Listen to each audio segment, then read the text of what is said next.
Salam penuaian, salam terobosan. Semangat pagi! Semuanya semangat pagi. Apa kabarnya Bapak Ibu semuanya? Iya, senang sekali hari ini boleh melihat wajah-wajah dan daftar nama daripada Bapak Ibu yang mencintai dan dikasihi oleh Tuhan. Hari ini Senin 19 Mei 2025, kita akan merenungkan dari kitab Roma pasal 12 ayat yang kedua. Roma pasal 12 ayat yang kedua. Demikian bunyi firman Tuhan, janganlah kamu menjadi serupa dengan dunia ini, tetapi berubahlah oleh pembaharuan budimu, sehingga kamu dapat membedakan mana kehendak Allah, apa yang baik, yang berkenan kepadanya, dan sempurna. Saya sering katakan kepada Bapak Ibu sekalian, kalau ada kata, kemudian belakangnya adalah, itu artinya perintah. Nah, kalau Tuhan yang memberikan perintah, itu artinya kita pasti bisa melakukannya. Jadi bukan soal bisa atau tidak bisa, ya, tapi soal mau atau tidak mau melakukannya. Roma pasal 12 ayat yang kedua, yang pertama perintah Tuhan yaitu janganlah. Yang kedua, Tuhan mau kita berubah. Jangan apa? Jangan menjadi serupa dengan dunia. Yang kedua, Tuhan mau supaya kita hidup ini berubah dan dimulai dari pembaruan pikiran kita. Sehingga kata Alkitab kita dapat membedakan mana kehendak Allah, apa yang baik, yang berkenan kepadanya, dan sempurna. Bapak Ibu sekalian, kalau kita tidak menjadi serupa dengan dunia, kalau kita mau berubah cara berpikir kita, Bapak Ibu sekalian, maka kita akan menjadi orang-orang yang peka. Bersama saya ucapkan menjadi orang-orang yang peka. 2, 3, menjadi orang-orang yang peka. Ya. Nah, hari ini saya akan berbagi dengan Bapak Ibu sekalian bagaimana dan mengapa kita harus menjadi orang-orang yang peka. Nah, pernah nggak Bapak Ibu punya pengalaman begini? Kita yang suka main TikTok, kita yang suka main IG, kita yang suka main sosial media. Niat hati ya baik sekali, aku cuman mau 5 menit saja scroll, tapi tahu-tahu Bapak Ibu sekalian ternyata bukan 5 menit, bukan 50 menit, tapi sudah 1 jam lewat ya. Awalnya mungkin cuman lihat video-video singkat yang lucu dan menarik hati ya. Terus kemudian apa? Timbul rasa keponya. Nginceng-nginceng, ngintip-ngintip, stalking medsosnya orang lain. Dan nggak sadar waktu kita kemudian habis. Energinya terkuras untuk hal yang sia-sia dan yang luar biasa. Pikiran kita kemudian dipenuhi dengan hal-hal yang random. Itulah keadaan dunia yang sekarang, Bapak Ibu sekalian. Rame, cepat, dan penuh gangguan serta interupsi. Kita hidup di zaman era notifikasi, ya. Handphone dikit-dikit bunyi, ya, dikit-dikit mengeluarkan notifikasi, dan dikit-dikit kita langsung ngecek ya, dari siapa, ada apa, berita apa. Ada tren yang baru, langsung diikutin. Nah, opini publik, pendapat orang banyak itu mempengaruhi pikiran dan hati kita, bahkan itu kemudian bisa lebih dipercaya daripada firman Tuhan.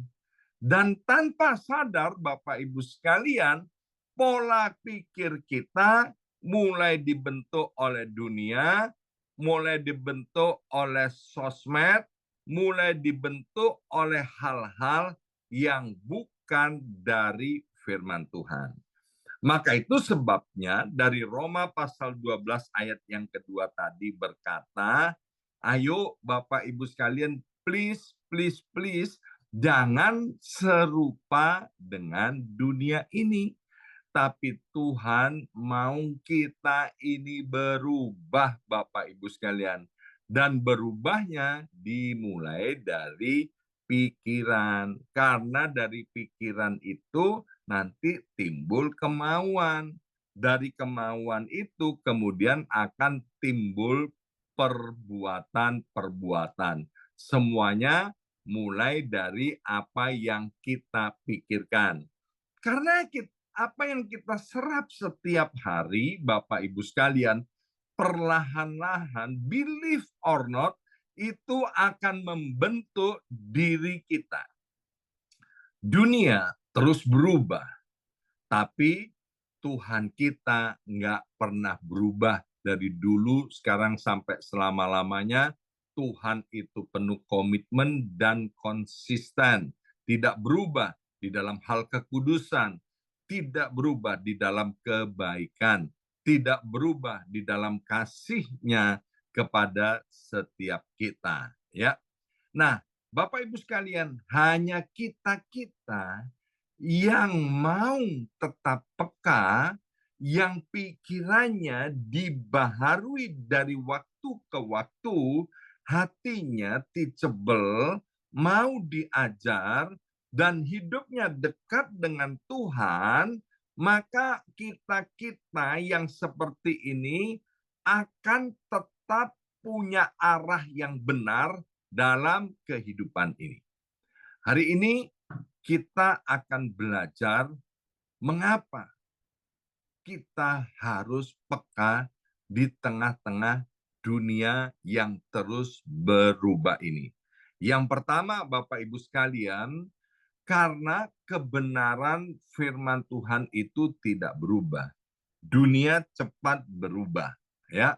Tapi kebenaran firman Tuhan tidak pernah berubah.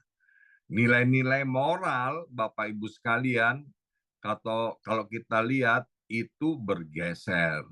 Dulu apa yang dianggap salah sekarang dianggap biasa, ya. Saya masih teringat dengan jelas waktu itu saya masih SMP, Bapak Ibu sekalian, ya. Mungkin masih kelas 1, ya. Nah, waktu itu Bapak Ibu sekalian kurang lebih kan tahun 70-an, ya. Papa saya, ya, sekarang sudah meninggal beliau, ya. Papa mama saya sudah meninggal. Nah, pada waktu itu papa saya selingkuh, Bapak Ibu sekalian, tahun 70-an itu, ya. Dan apa yang terjadi? Saya sebagai anak laki-laki yang masih kecil itu, Bapak Ibu sekalian, itu malunya luar biasa. Saya merasa seluruh penduduk di desa itu di mana saya tinggal tahu akan hal ini. Padahal mungkin itu cuma asumsi, ya. Jadi waktu saya berboncengan sepeda dengan teman saya, jadi teman saya dia yang mengemudikan sepeda, saya duduk di boncengan. Saya masih ingat sekali kepala saya tertunduk malu, Bapak Ibu sekalian, ya. Padahal orang-orang yang lewat atau orang-orang yang sedang saya lewati, dia nggak tahu apa yang sedang saya alami. Tapi hari ini, yang namanya perselingkuhan, orang sudah tidak malu lagi untuk melakukannya. Bahkan dengan gagah perkasa, mereka mau memamerkan bahwa dia orang yang sedang berselingkuh. Ya, yang dulu dijunjung tinggi, sekarang mulai dipertanyakan. Ya, tapi kebenaran firman Tuhan, Bapak Ibu sekalian, itu tetap teguh dan tidak berubah. Kalau kita tidak hati-hati, kalau kita tidak peka, Bapak Ibu sekalian, akan suara Tuhan, maka kita akan ikut-ikutan arus dunia, bukan ikut arahnya Tuhan lagi. Tanpa kepekaan rohani, Bapak Ibu sekalian, kita mudah menyamakan standar hidup kita dengan dunia, bukan dengan kehendak Allah. Dulu, hubungan seks di luar pernikahan dianggap tabu, tidak etis, berdosa, bukan hanya oleh orang-orang Kristen, tapi juga oleh masyarakat umum. Tapi hari ini, Bapak Ibu sekalian, banyak orang menganggap seks bebas itu, seks before marriage itu hal yang biasa. Bahkan itu adalah bagian dari pacaran yang modern. Ya, orang-orang Kristen mulai toleran. Ya nggak apa-apa, ya kan, coba dulu. Siapa tahu nanti nggak cocok. Yang penting sekarang ini melakukannya ya karena suka sama suka atau karena saling mencintai satu sama lain. Nah, orang-orang yang begini, dia nggak peka akan suara Tuhan.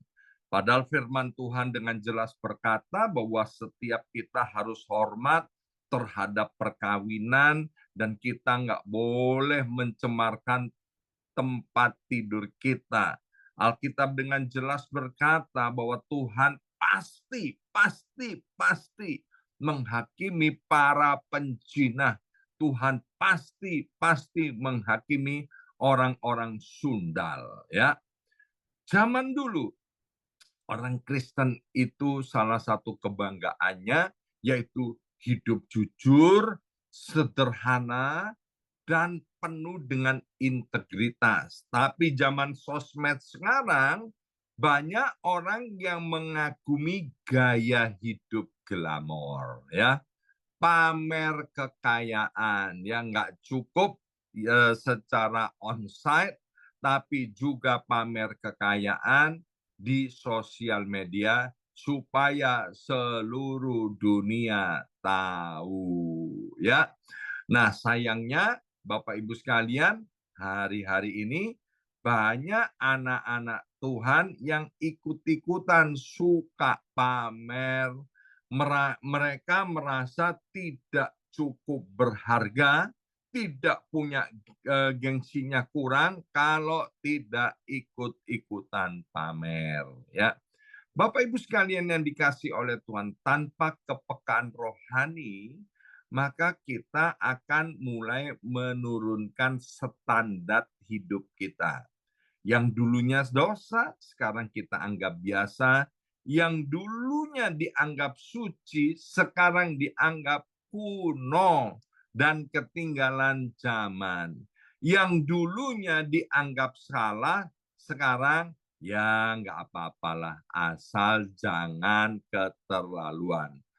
Itulah sebabnya Bapak Ibu sekalian, jemaat Tuhan yang dikasih oleh Tuhan, Tuhan mau kita harus menjadi anak-anak Tuhan yang tetap peka, agar hidup kita tidak dibentuk oleh dunia, tapi oleh kehendak Tuhan. Yang kedua, mengapa kita perlu menjadi anak-anak Tuhan yang peka? Karena, dengar ini Bapak Ibu sekalian, kepekaan itu adalah kunci untuk membedakan kehendak Tuhan dan kehendak dunia. Dalam dunia yang penuh dengan suara media sosial, opini publik, tontonan-tontonan, bahkan kemudian sekarang ada tekanan ekonomi, tren budaya, maka suara Tuhan sering kemudian menjadi suara yang paling pelan. Ya, hanya anak-anak Tuhan yang peka yang akan bisa menangkap suara dan kehendak Tuhan dengan jelas. Ya, Bapak Ibu yang dikasih oleh Tuhan, kepekaan rohani itu seperti radar yang dapat mendeteksi arah Tuhan di tengah-tengah gangguan sinyal dunia.